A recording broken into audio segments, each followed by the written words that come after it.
Hello dear students, I'm teacher Abdullah from Smart EAL YouTube channel. In today's video, my focus will be on strategies for answering passage-based questions. This is the problem of many students as I checked. So today, I want to help you to be effective in doing such questions. So I need your attentive listening. Okay, እንግዲህ ውድ ተማሪዎች ይሄ ፓርት ቬሪ ኢምፖርታንት ፓርት ነው። የብዙ ተማሪዎች ጥያቄ እና የብዙ ተማሪዎች ችግር ነው። ምንድነው ችግሩ?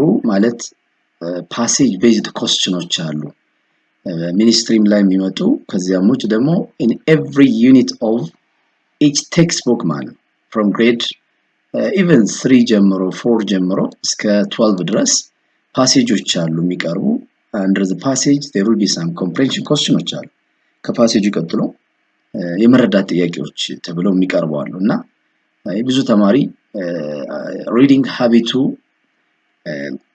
ማነሱ ጋር ተያይዞ የንባብ ልምድ ካለ መኖሩ በተጨማሪ ደግሞ ስትራቴጂዎችን ዘዴዎችን ኢፌክቲቭ የሚያደርጉ የሚጠየቁ ጥያቄዎችን ለመስራት የሚያስችሉ ዘዴዎችን ባለማወቅ ብዙ ተማሪዎች ፓሴጅ ጋር የተያዙ ጥያቄዎችን ለመስራት ሲቸገሩ እናያለንና በእንግዲህ ተከታታይ በሆኑ ቪዲዮዎች የፓሴጅ ጋር ተያይዘው ያሉ ጥያቄዎችን እንዴት ተሰራላችሁ በሚል ለማቅረብ ወዳለው ስፔሻሊ ሌቭሉን በዚህ መንገድ ገድቤዋለሁ for grades 5 to 8 students ነው ከ5 እስከ 8 ላላችሁ ተማሪዎች ይጠቅማቸዋል ከዚያም ውጭ ላለ ይጠቅማል ስፔሻሊ ግን ለነዚህ በጣም ወሳኝ ነው በሚል አስቤ ነው ያዘጋጀሁት first let's define what a reading comprehension passage mean ምን ማለት ነው እንግዲህ reading comprehension passage ነው የሚለው ብዙ ጊዜ የሚቀርብላችሁ comprehension passage ማለት አንብቦ የመረዳት ጥያቄ ነው እንትን ፓሴጁ አንደርስታንዲንጋችሁን የሚጠይቅ ነው comprehension ማለት አንደርስታንዲንግ ነው ፓሴጁ ደግሞ just we can define like this በዚህ መንገድ ዲፋይን ይደረጋል reading comprehension passage የሚባለው is a short text ሊሆን ይችላል short text ምንለው አጭር የሆነ ምንባብ ነው maybe a paragraph ሊሆን ይችላል 2 paragraphs 3 4 5 story ሊሆን ይችላል any other ማንኛውም form of piece of writing ማለት ነው ማንኛውም ጽሁፍ የናንተን አንደርስታንዲንግ ለመፈተሽ ተብሎ የተዘጋጀ comprehension passage ይባላል I think the objective is to check your understanding in different ways ነው በተለያየ መንገድ ግንዛቤያችሁ ይፈተሻል or paragraph ሊሆን ይችላል አንድ ፓራግራፍም አንድ ፓሴጅ መሆን ስለሚችል only one paragraph ሆኖ ሊቀርብ ይችላል that students read carefully ተማሪዎች በጥንቃቄ እንዲያነቡ የሚፈልገው in order to understand ለመረዳት ተብሎ እንዲረዱት its meaning የሚቀርቡ ጥያቄዎች አሉ and answer questions based on it እንዲሁም ከምንባቡ ጋር ተያይዞ የሚነሱ ጥያቄዎች እነሱን ለመስራት ተብሎ ታስቦ የሚቀርብ የምንባብ አይነት ነው እና reading comprehension passage ሲባል normally at the end of the passage you'll be provided with some questions to check your understanding how much is your understanding ግንዛቤያችሁን ቼክ ለማድረግ የሚቀርብ ነው what is the purpose ካላችሁ it helps students አላማው ምንድነው it helps students ተማሪዎችን ይጠቅማል practice skills students practice skills ነው የተግባር ክህሎቶቻቸውን በተግባር ከቲዮሪ ወጥተው ከንድፈ ሐሳቡ ወጥተው በተግባር ምን ያህል ግንዛቤ እንዳላቸው የሚፈትሽ ነው የሚለው such as ለምሳሌ understanding main ideas ዋና ጽንሰ ሐሳቡን ተረድተውታል የቀረበው ምንባብ main idea questions አሉ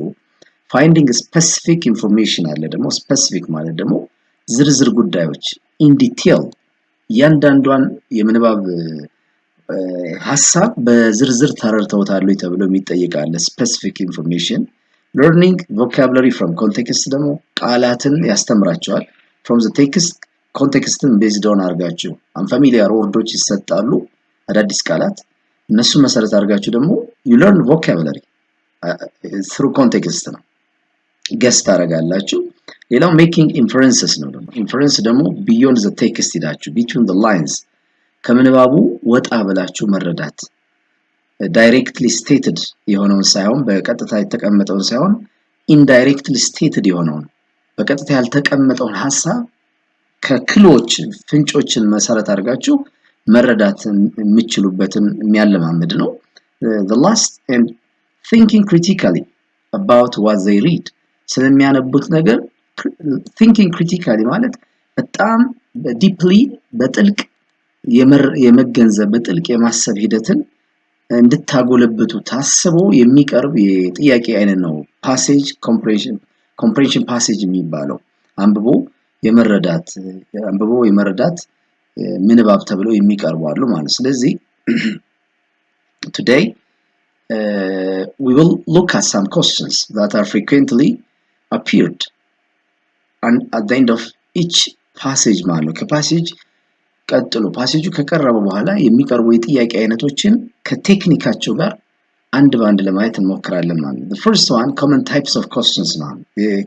የተለመዱ ጥያቄዎች አሉ አስክት የሚጠየቁ after a comprehension passage ከኮምፕሬንሽን ፓሴጅ ከአንብቦ ከመረዳት ጥያቄ በኋላ የሚነሱ ጥያቄዎች አሉ የጥያቄ አይነቶች ናቸው። the first type of question is main idea question መጀመሪያ የምትጠይቁት ምንድነው?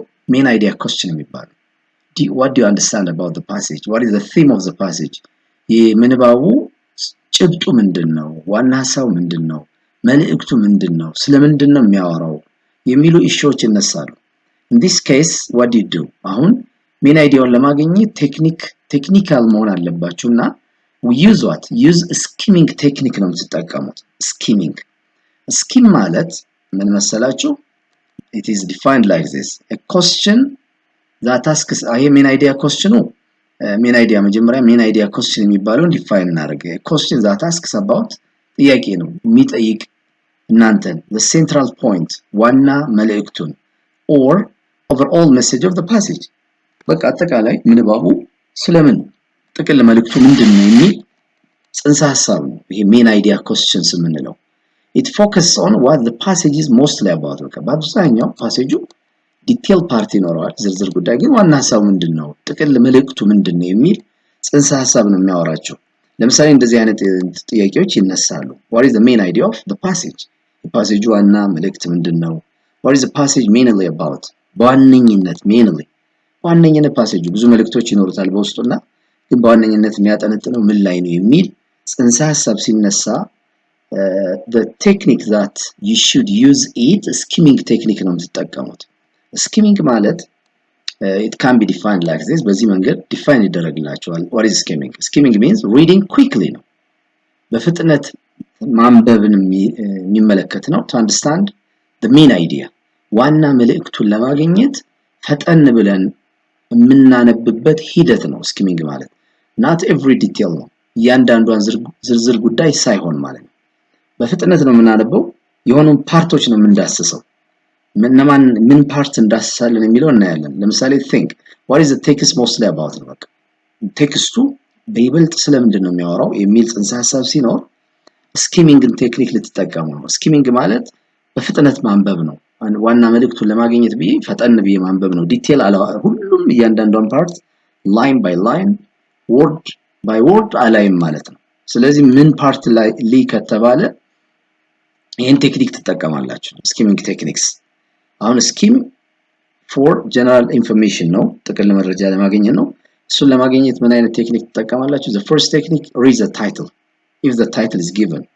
አሁን ታይትል ማለት ርዕስ ተሰጥቶ ከሆነ ታይትሉ አንድ ምንድነው ግብአት ነው ሜን አይዲያው እንድታገኙ ማለት ነው። ታይትል ካለው ርዕስ ካለው እሱን እዩ።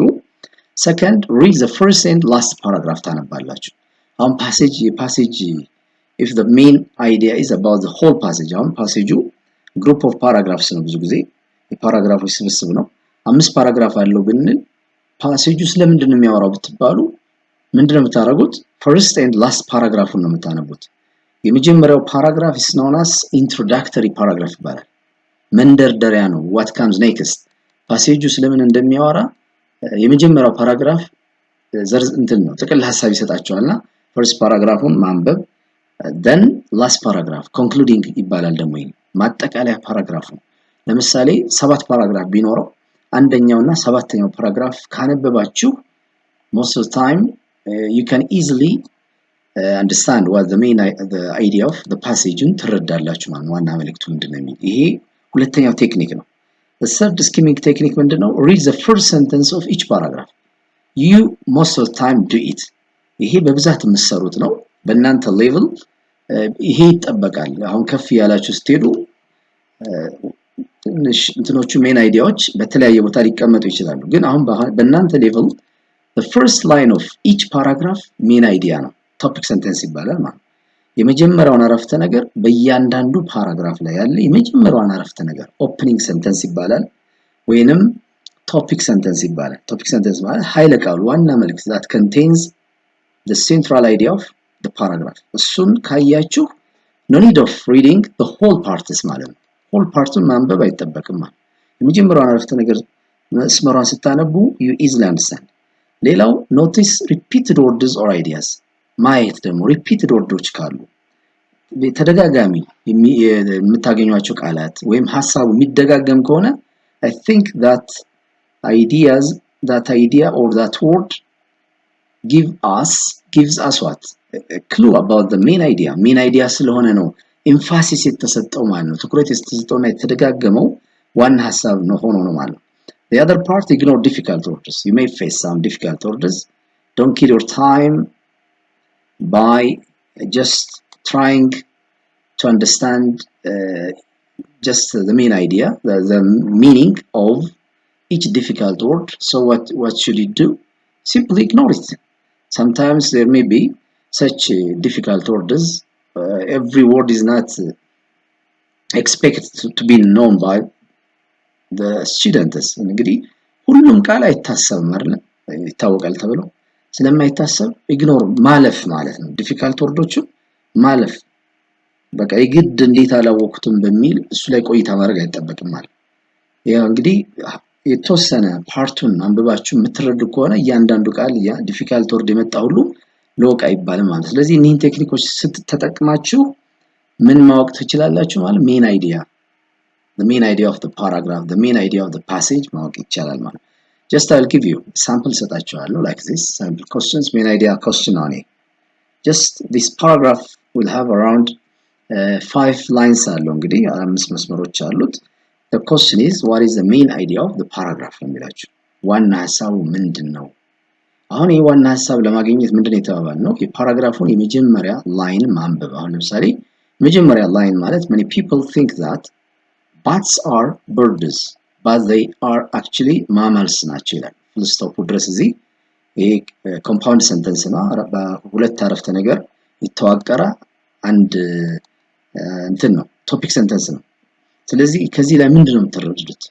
many people think that ነው የሚለው bats are birds ብሎ ያስባል አይደል? ብዙ ሰው bat እና contrasting idea መጣ they are actually mammals ናቸው አይደል? simply ምንድናቸው bird እነዚህ bats birds መሆናቸውን የሚያሳየው ማለት አሁን እዚህ ጋር bats live in caves የሚል ኖርማሊ አላገኛቸው ኬቭ ውስጥ ነው ዋሻ ውስጥ ነው የሚኖረው የሌሊት ወፎች bats are birds ናቸው birds ብለን አሁን ከፈጠን they are birds ልትሉ ነው ግን ምንድነው እያለ ያለው many people think that ነው የbelief ነው የአብዛኛው ሰው እምነቱ bats are birds ብሎ ነው ግን ብሎ አፍርሶታል አይደል እዚህ ጋር they are actually mammals ናቸው ስላለን ሲ ላይ ስኔ bats are flying mammals ይላል that's flying የሚለው bird ስለሆነ ነው it's a type of bird ስለሆነ ነው type of birds ብሎ ግን mammals ናቸው actually mammals ናቸው birds can bats and bats are the same ናቸው ይሄም አልተጠቀሰም so easily በቀጥታ ያወራን ይሄ mammals መሆናቸውን ብቻ ነው ማለት ነው so እንግዲህ በዚህ አይነት መንገድ ቶፒክ ሰንተንሶችን አይታችሁ አንሰር መስጠት ትችላላችሁ ማለት ነው I'll invite you another ሌላ ልጋብዛችሁ many students eat snacks every day but not all snacks are healthy ይላል ይሄ ነው እንግዲህ አሁን ቀደም እንደነገርኳችሁ the first paragraph one in this paragraph the first line is about up to this አይደል እዚህ ድረስ ነው ምንድነው ያወራ eat snacks every day ይመገባል but not all snacks are healthy አይደሉም healthy ነገር እንዲመገቡ ምን ያደረገ ነው advise ያደረገ ነው ወይንም ደግሞ sometimes if there is a confusion if you don't understand from the opening sentence what should you do አሁን opening sentence clear ካላረጋላችሁና ለመረዳት ከተቸገራችሁ sometimes ምን ታረጋላችሁ you'll go to the concluding sentence ላይ መሄድ ማጠቃለያ አረፍተ ነገሩን ደግሞ ታያላችሁ በምን አደማደመው teachers and parents encourage children to choose healthy food because good eating habits help students grow strong and steady better ይላል አሁን ቲቸር እና ፓሬንትስ ኢንከሬጅ የሚያደርጉ ያበረታቱ ያሉ ችልድረኖችን to choose healthy food ላይ ነው ስለዚህ አንድ ይሄ መልእክቱ ይሄ እዚህ ላይ አሁን ክሊር ነው ከዚህኛው ይልቅ ማለት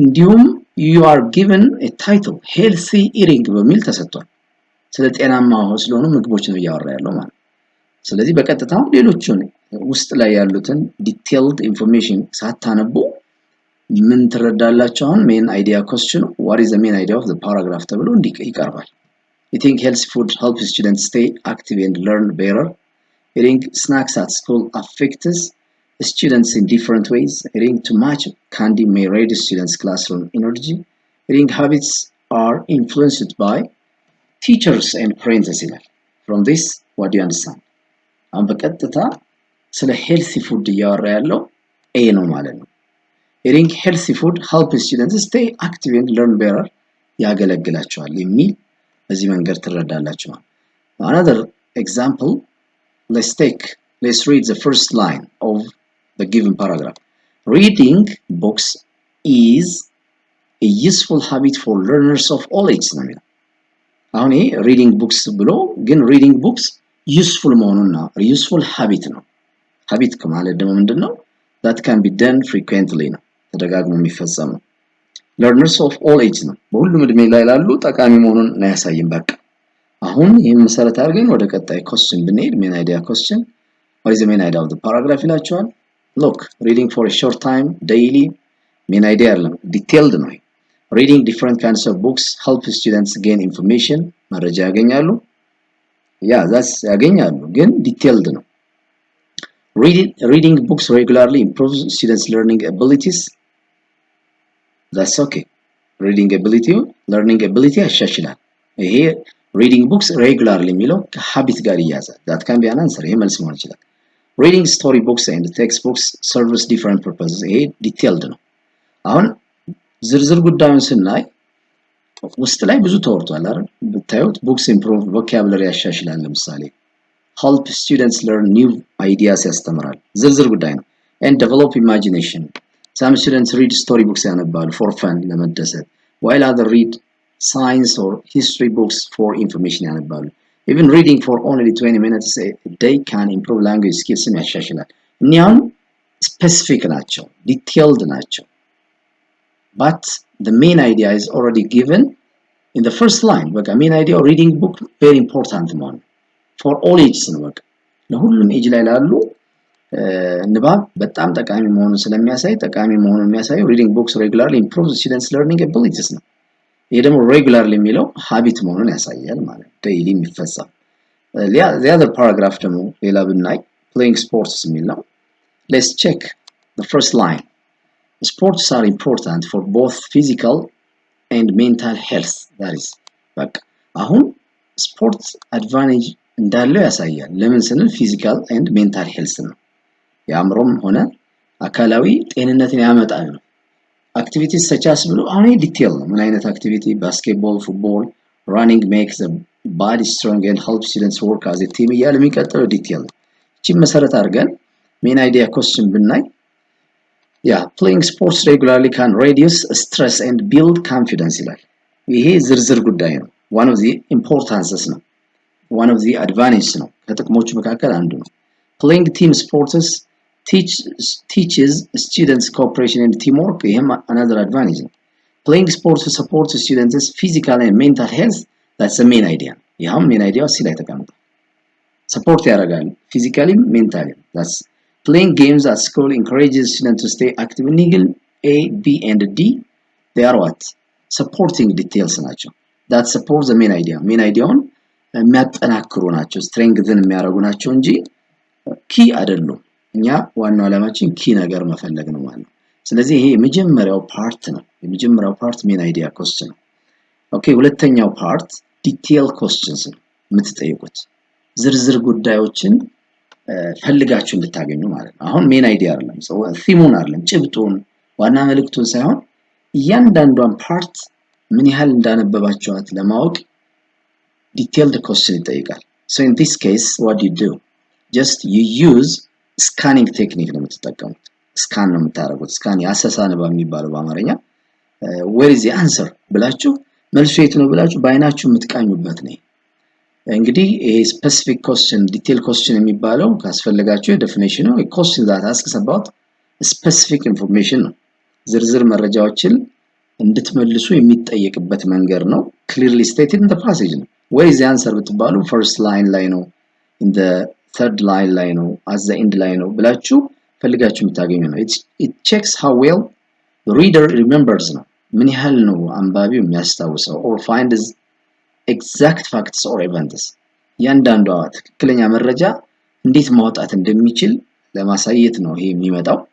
such a question can be forwarded according to the passage ለምሳሌ በፓሴጁ መሰረት what did the character do next ገጸ ባህሪው ቀጣይ ምንድነው የሚሰራው first ይሄን ሰርቷል second እያለ ሲኩዌንሱን ጠብቆ የሚያሳያችሁ ነገር ሊኖር ይችላል ማለት which of the following facts is mentioned in the passage facts እና fact ያልሆነ ነገር ሊያብራራላችሁ ይችላል እንደ fact የተጠየቀ የትኛው ነው ተብላችሁ ልትጠይቁ ትችላላችሁ ማለት so what did you do so you scan ነው የምታደርጉት scan ማለት ምን ማለት ነው ከተባለ to answer detailed or specific questions use scanning ነው አይደል scanning technique ተጠቀሙ ነው ይሄ scan ማለት ደግሞ reading for specific information detailed information ዝርዝር መረጃዎችን ለማግኘት ተብሎ የሚነበብ ነው ማለት ነው so scanning means looking quickly for specific information think where is the answer ነው በቃ ይሄ ነው የት ነው መልሱ በቃ አይናችሁን just you move በቃ አይንታችሁ የምታገኙ ነው ቴክኒኮቹ በዚህ መንገድ ተገልጸውላችኋል scan ማለት specific ነገር ነው ዝርዝር ጉዳዮችን ለማግኘት ከተባለ how can I scan እንዴት ነው ስካን ማድረገው ቴክኒኩን ማወቅ አለብኝ ቅድም ስኪም first line ብለናል አይደል ቴክኒኩ የፓራግራፍ የመጀመሪያው ላይን ማንበብ ታይትሉን ማንበብ ርዕሱን concluding sentenceን የፓራግራፉን ማጠቃለያ አረፍተ ነገር ፓሴጅ ከሆነ ደግሞ introductory paragraphን የፓራግራፉን መጀመሪያ እንትን የምንባቡን የመጀመሪያ ፓራግራፍ and concluding paragraph የመጨረሻውን ስናነብ it's a technique ነው easily you save your time ማለት ነው አሁን ደግሞ ስካን ነው ቴክኒኩ ከተባለ first read the question ነው መጀመሪያ የምታረጉት questionን ነው የምታነቡት መጀመሪያ ምንድነው what does the question mean ምንድነው የሚለው what kind of questions are presented ሌላ identify keywords በቦልድ የተጻፉ ካሉ ደምቀው ተሰምረባቸው ምናምን ነገሮች ካሉ እነሱን መለየት keywords ራሱ በኋላ ኤምፋሲስ ሰጥቶ ዲቴል የሚጠይቃችሁ ስለሚሆኑ ሌላው move eyes a very important technique ነው move eyes quickly over the text አይናችሁን በፍጥነት ማንቀሳቀስ ነው ከዳር እስከ ዳር አሁን ፕሌስ ተጠይቃችሁ ከሆነ ኖርማሊ አሁን ለምሳሌ look for names ስም ከሆነ ስለ ቁጥር ስለ ቦታ አይመለከታችሁም ኔም ስም ያለበትን በቀጥታ ሙቭ ታረጋል ዴትስ ቀናት ተጠይቃችሁ ከሆነ በቃ ቁጥር ነገር ላይ ነው የምታተኩሩት numbers እንደዚህ ቁጥር ዴት ቀኑን specific terms ስለዚህ where is the answer ብላችሁ quickly ነው ጣትም መጠቀም አያስፈልግም for reading habit ነው የሚባለው ጣት ሳይሆን እይታ በእይታችሁ ብቻ እንትን ትላላችሁ ማለት ነው let me give you some samples ታቸው እንዴት ሰርች እንደምታረጉ paragraph 1 ለምሳሌ for detailed question የተዘጋጀ ነው first what do you do you read the question ነው የምታነቡ መጀመሪያ which type of flower does Sarah grow in her garden ይላል ምን አይነት ፍላወር እንደምታሳድግ እየጠይቃችሁ ነው አይደል ሮዝስ አለ ቱሊፕስ አለ ሰንፍላወርስ አለ ዳያሲስ አለ ስለዚህ ምንድነው አሁን የምታረጉት ይሄንን which type of flower ነው ቀጥታ type of flowerን grow የምታረገው እዚህ የምታሳድገው ምን አይነት እንደሆነ ለማየት immediately እዚህ Sarah loves gardening ከሚለው ጀምሮ አይናችሁን ማንቀሳቀስ ነው ከዳር እስከ ዳር every morning she waters her plants and checks the soil her favorite flowers are sunflowers which she grows in the corner of her garden ብሏቸዋል ስለዚህ እዚህ ጋር አሁን sunflowers ነው her favorite flowers are sunflowers ናቸው ካለ በኋላ እነዚህ sunflowers ማለት ምንድናቸው which she grows ነው እሷ የምታሳድጋቸው ናቸው in the corner of her garden ላይ ስለዚህ which type of flower does Sarah grow የሚለው በቀጥታ sunflowers ብላችሁ ትመልሳላችሁ the other part ይሄ ሌላ ጥያቄ ነው ይሄንንም እንይ ለምሳሌ የመጀመሪያ what time does the library open first we begin with the question እንደተባባል ነው what time ይሄን መጀመሪያ አየና what time does the library open ስንት ሰዓት ላይ ነው ላይብረሪ የሚከፈተው ነው እነዚህ ሰዓቶች ታዩና ቀጥታውን ልትመለሱ ነው ወደ ፓራግራፍ at the first line ላይ በቀጥታ ታገኙታላችሁ ማለት the school library opens at 8 ላይ ነው በቃ ምንም አሁን ጊዜ ሳትወስዱ መታችሁ at 8 መሆኑን ቢን ትመልሳላችሁ ማለት easily the other part how many books can students borrow ይላችኋል ይሄ number of books ነው students books borrow ምን ያህል መጽሐፍ ነው የሚዋሱት ነው 2 3 4 5 አሁንም በቀጥታ ወደ ምን ልትመለሱ ነው ወደዚህ ስለዚህ borrow ምን ልትፈልጉ ነው ስትፈልጉ እዚህ borrow አያችሁ students can borrow up to 3 books ይላችኋል at a time for 1 week ነው ስለዚህ በቀጥታ ይቺ 3 books የምትለው መልስ ታደርጋላችሁ ማለት 3 books የምትለው ቢ ትሆናለች the other question where are the history books located ነው place ነው ደግሞ የመገኛቸው ቦታ የት ነው የሚቀመጡት ነው history books in the reading room on the second floor on the first floor near the computer ይላችኋል አሁን በቀጥታ ልትመለሱ ስለዚህ history books የሚለው አሁን በቀጥታ አይናችሁ ሙቭ ስታደርጉ history book እዚህ ጋር ታገኛላችሁ while history books are on the first floor ይላል በቃ ሌላ ምንም ታይም መግደል አያስፈልግም first floor ላይ ነው ምን ታደርጋላችሁ first floor የሚለው ሲ ላይ ነው መልስ የሚሆነው so in this way you can easily be effective in passage based questions ማለት ነው ከምንባብ ጋር የተያዙ ጥያቄዎችን በእንደዚህ አይነት መንገድ ተሰራላችሁ ማለት ነው ስለዚህ እነዚህን ቴክኒኮች ማየት ያስፈልጋል አሁንም ምናልባት አንድ እንጨምር ከተባለ for more clarification አሁንም እንይ scanning question how often does the blue line bus leave ይላችኋል how often የሚለው ይሄ frequency ነው ድግግሞች ነው ስንት ጊዜ ነው blue line bus leave ስቴሽኑ ከአውቶቡስ ካለበት ጣቢያው ከመነሻ ጣቢያው ሊቭ ማለት ለቆ የሚሄደው ስንት ጊዜ ነው በቃ ከአንድ ቦታ ወደ ሌላ እየለቀቀ የሚሄደው ስንት ጊዜ ነው every 50 minutes ነው 20 30 60 አሁን በቀጥታ እንመለስ ወደዚህ at the beginning ላይ ቀጥታ እናገኘዋለን the blue line bus leaves the central station every 30 minutes ነው ያለን በየ 30 ደቂቃ መሆኑን እንረዳለን ስለዚህ every 30 minutes የሚለው C ይሆናል ማለት መልሳችን the other one how much does a child's ticket cost ላቸው child's ticket ነው የህፃናት ትኬት ምን ያህል ዋጋ ነው የሚያስከፍለው ነው የሚላችሁ 5 10 20 እና 25 ብር አለ የትኛው how much money የሚለውን በቀጥታ አሁን child ነው የተባለው adult አይደለም ማለት ስለዚህ child የሚለውን ልትፈልጉ በቀጥታ እዚህ ጋር ስትመጡ ያው children ይላል while children under 12 ይላል pay 10 ብር ነው የሚለው but is a ticket for adults እዚህ ጋር እንዳንሸው 25 ብር ልትሉ ትችላላችሁ ፈጥናችሁ ግን you are asked about children not adults ሳይሆን children ነው የተጠየቃቸው ስለዚህ ticket for adult ከሆነ 25 ብር ነው while children under 12 pay 10 ብር ነው ስለዚህ በቀጥታ መልሳችን ምን ይሆናል 10 ብር ቢ ይሆናል the last sample where can passengers buy tickets ነው የሚላችሁ ፓሴንጀሮቹ መንገደኞቹ የት where ስለሆነ place ነው at schools and libraries at the museum only at the station and mobile app at the city park only ናቸው ፓሴንጀሮች ቲኬት የሚቆርጡበት ነው በቀጥታ ፓሴንጀርስ የሚሉ ፍጥነት አይናችሁ ሙቭ ስታደርጉ እዚህ ጋር ታገኙታላችሁ passengers can buy tickets at the station or through a mobile app ይላችሁ ስቴሽን እና ሞባይል አፕ ላይ መሆኑን አገኘን ማለት ነው ስለዚህ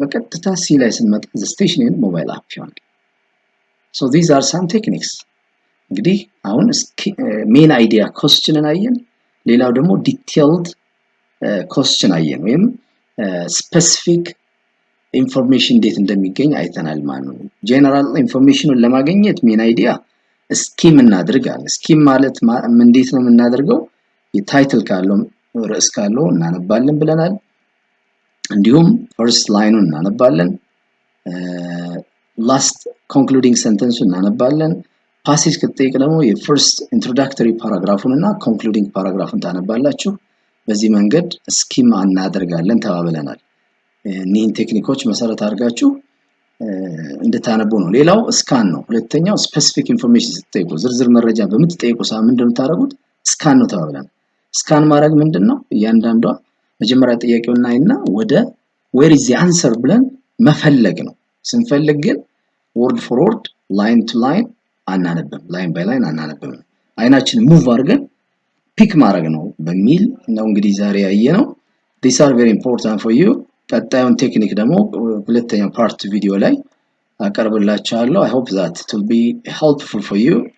Don't forget to subscribe and share ideas። እንግዲህ አይዲያዎችን ሼር በማድረግ ሌሎች እንዲደርሳቸው እንትን በሉ ዩቲዩቡን ለማሳደግ ጥረት አድርጉ። Thank you so much. Have a nice time.